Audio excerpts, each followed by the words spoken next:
Isang pinagpalang araw sa inyong lahat. Tayo po'y magninilay sa salita ng Diyos, ang pinagmumulan ng awa at tawan ng ating buhay, ang salitawa.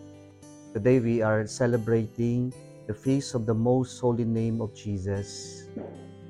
Ang ibig sabihin po ng pangalang ng ating Diyos na Jesus ay God Saves.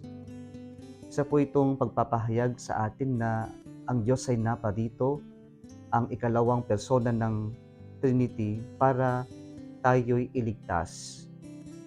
At every time tayo ay nahihirapan o panunod sa ating mga kalbaryo sa buhay natin, let us always call on the name of Jesus, because He came precisely here on earth to tell us the message that God came to save us, to rescue us, not only from our sins, not only from death, but even in our pains, sickness, sufferings.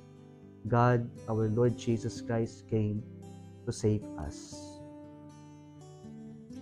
Yung ating unang pagbasa ngayon ay pagpapatuloy ng ating unang pagbasa kahapon.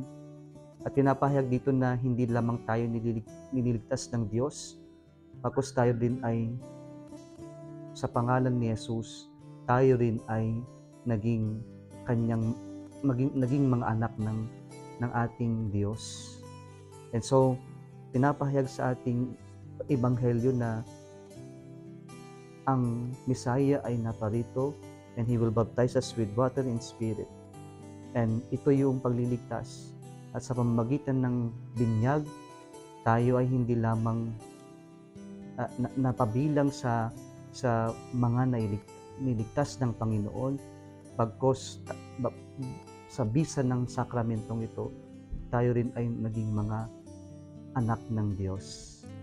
Kung nagustuhan mo ang video na ito, huwag kalimutang mag-like, i-share at mag-subscribe sa Salitawa Facebook page and YouTube channel. Muli isang pinagpalang araw sa inyong lahat.